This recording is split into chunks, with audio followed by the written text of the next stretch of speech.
So it's great to meet you. Great to meet you, Daniel. Thank you so much for being here with me today. Hi everyone at home, I'm here with Mr. Paul Gregorowitsch, who is the CEO of Oman Air.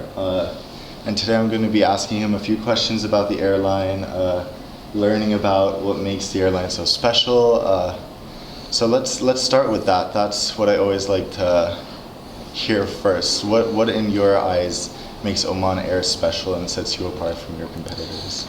I think the uniqueness of Oman Air is the reflection of all the traditions and the good parts of the nation.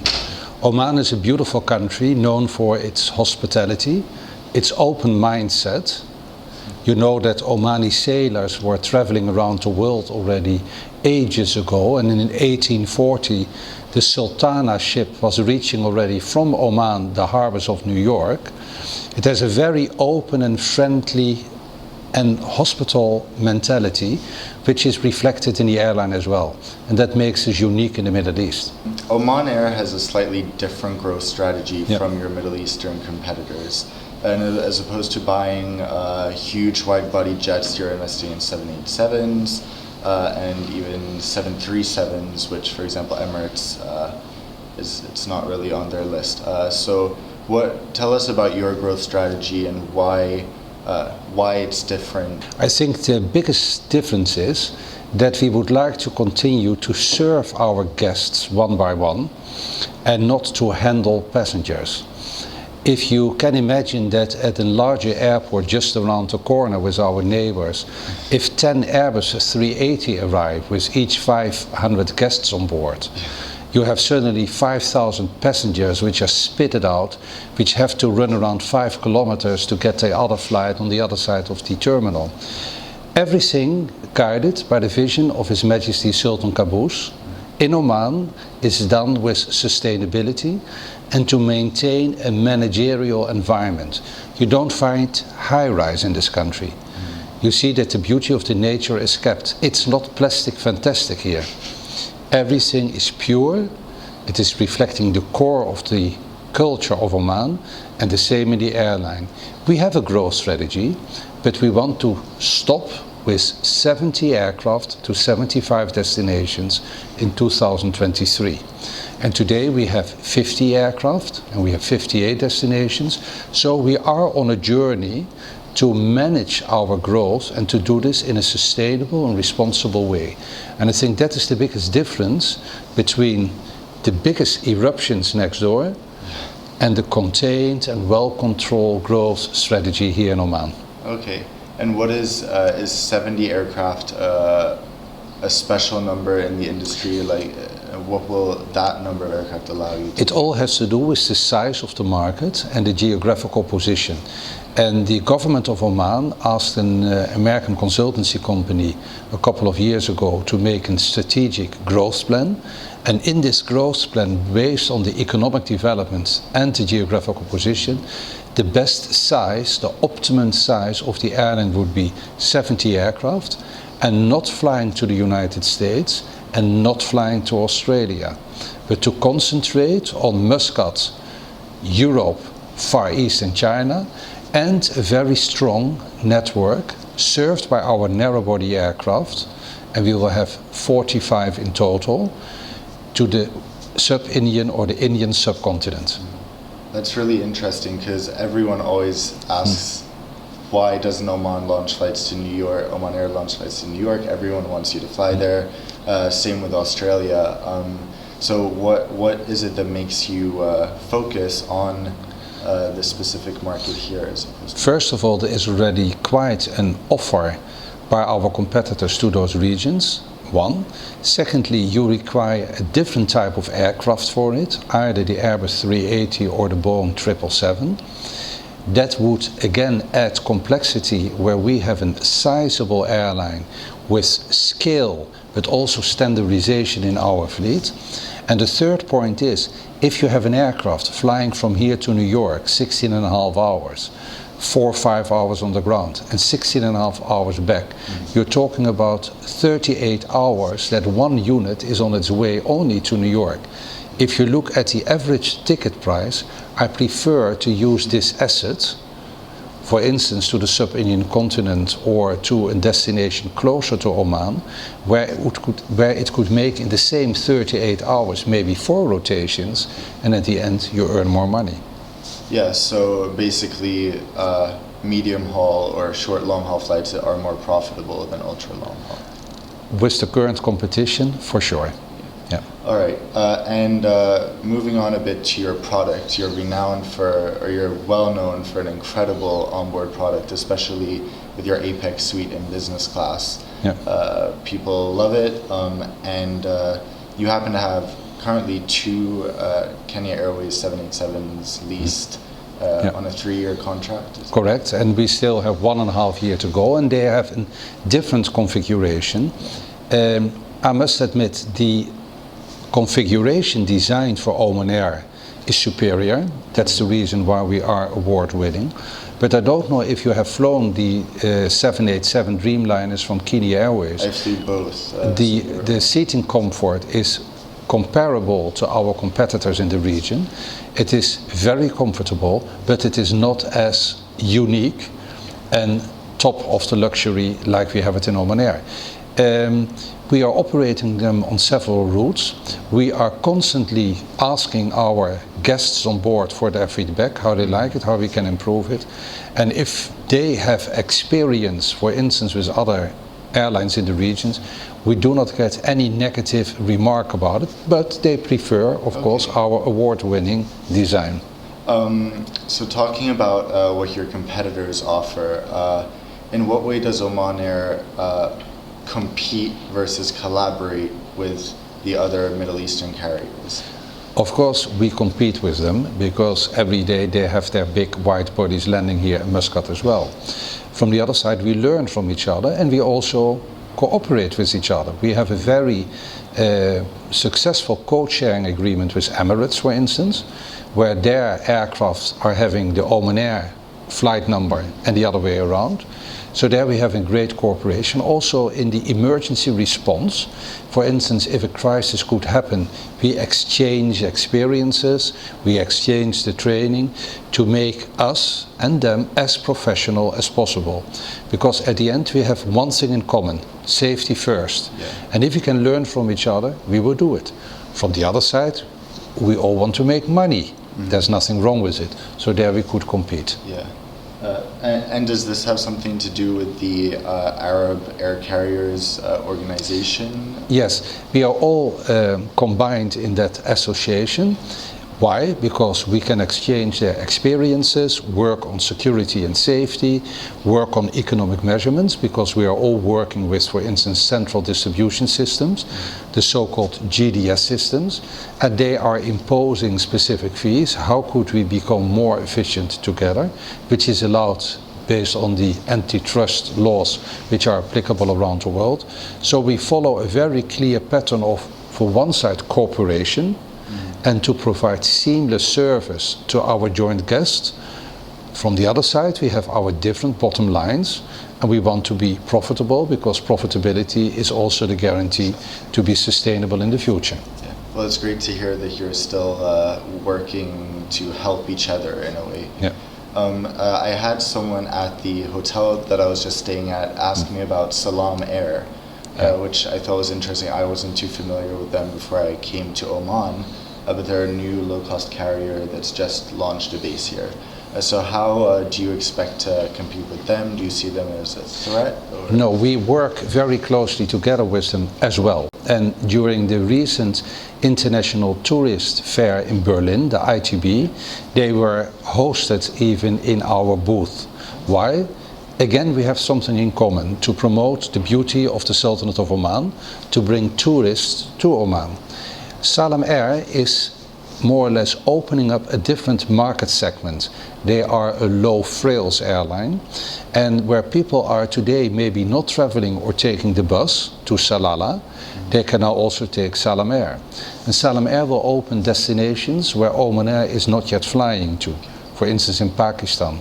Those guests brought by Salam Air to Muscat, who require a connecting flight, for instance to London, we will take them and bring them on our flight, and the other way around.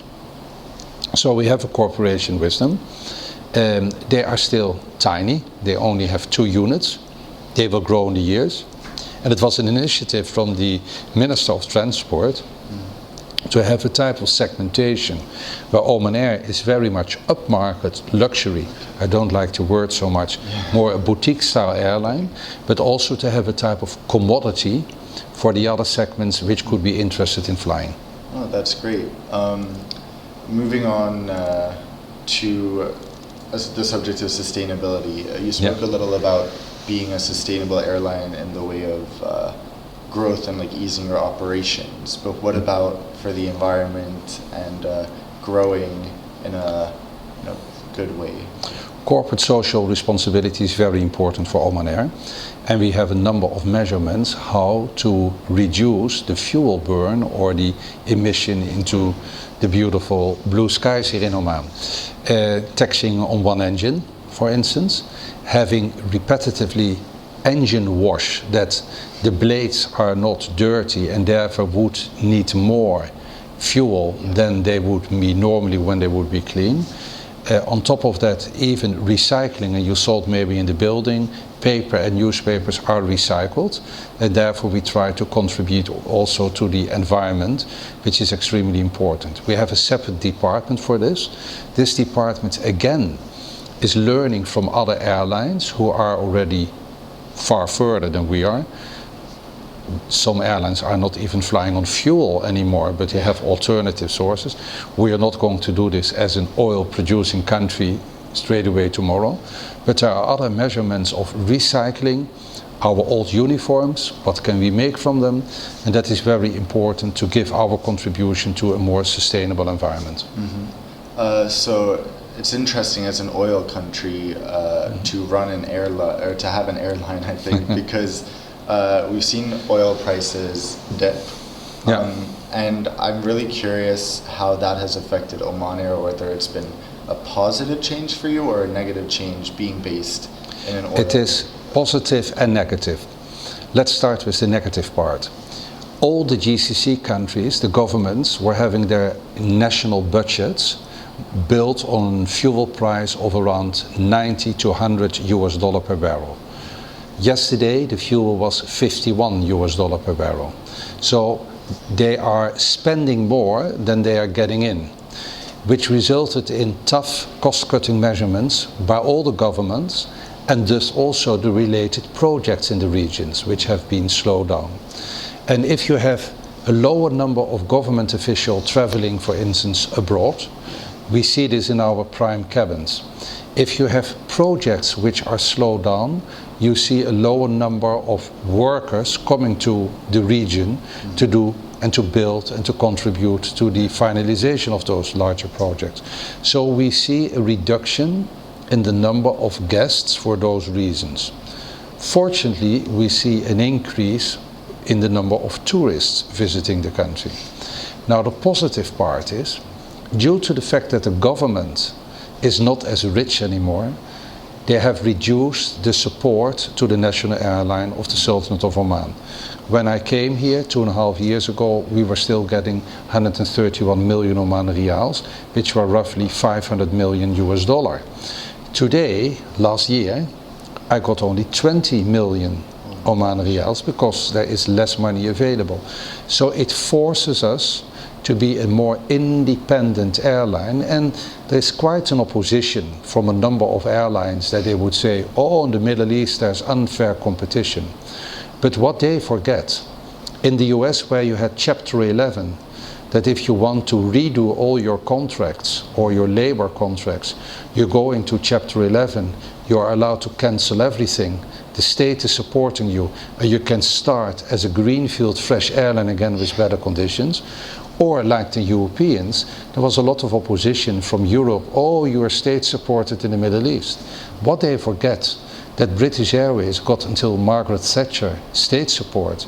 Lufthansa since 1949 till 1990, which is quite a long period, 41 years. Oman Air is just 12 years young, and my state support is already almost reducing. And take an airline of Air France, grounded in 1929.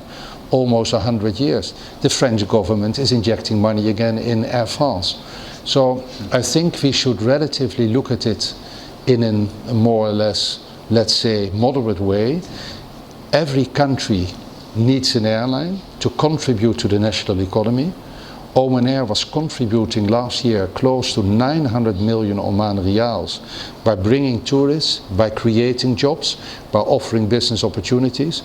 So we do a great contribution to the development of this beautiful country, and for that I get a modest amount of 20 million, which is not even 50 million US dollar, to contribute and to maintain even destinations in our network which you fly to have the infrastructure, but which you would for commercial reasons not have operated.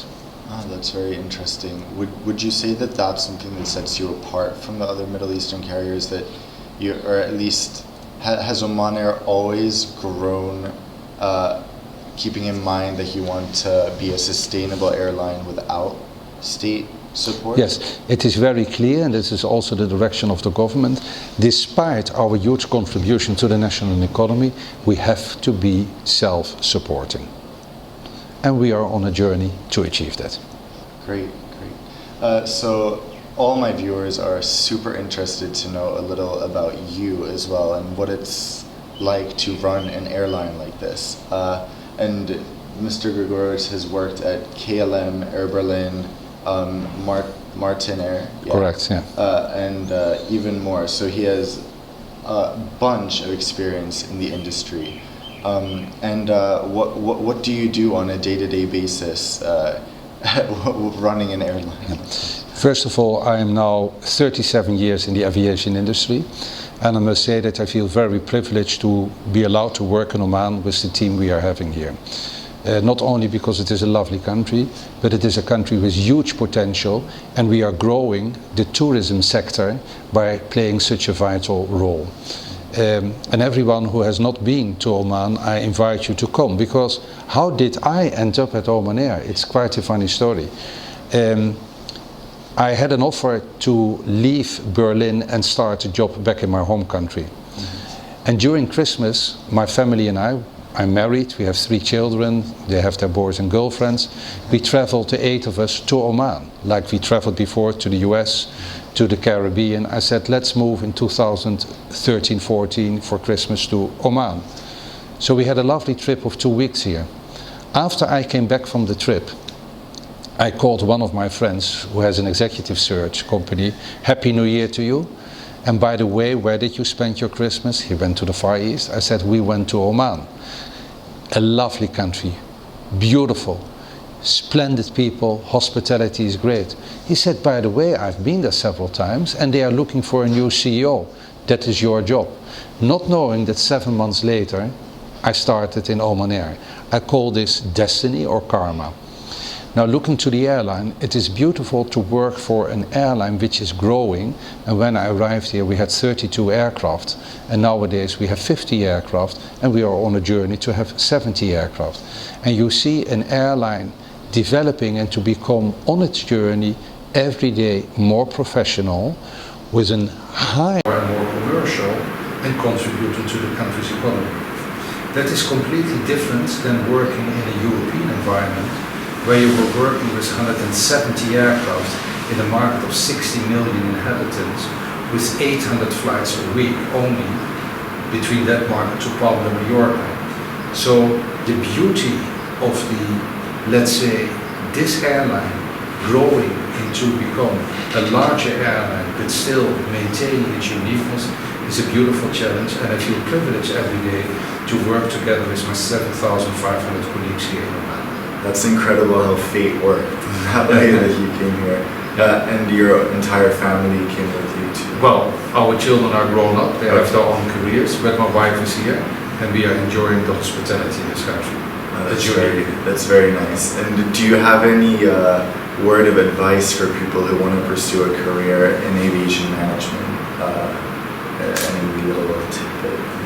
We're still that one as well, but this one is still. It is a matter of the right passion and to have patience, because it is not an easy industry. There are not many airlines who are profit-making, competition is fierce, but you need to have the right, let's say, push to go every day again for it, and that you realize that it is the guest who's paying your salary at the end of the day. And if you are providing a good product and a good service, he will come back to you, and his loyalty will be rewarded by paying your check at the end of the month. That's great advice. Thank you so much for Thank your you, time. Daniel. Thank you for coming to Oman. I hope you will enjoy here and have some time to see the beauty of the country. Absolutely. Thank you. And to everyone at home, thanks for watching. If you enjoyed this video, please give it a thumbs up, comment below what you thought, and of course you can go check out Oman Air's product. I'll link their information below and my videos from my flights with them. And until I see you all next time, fly safe.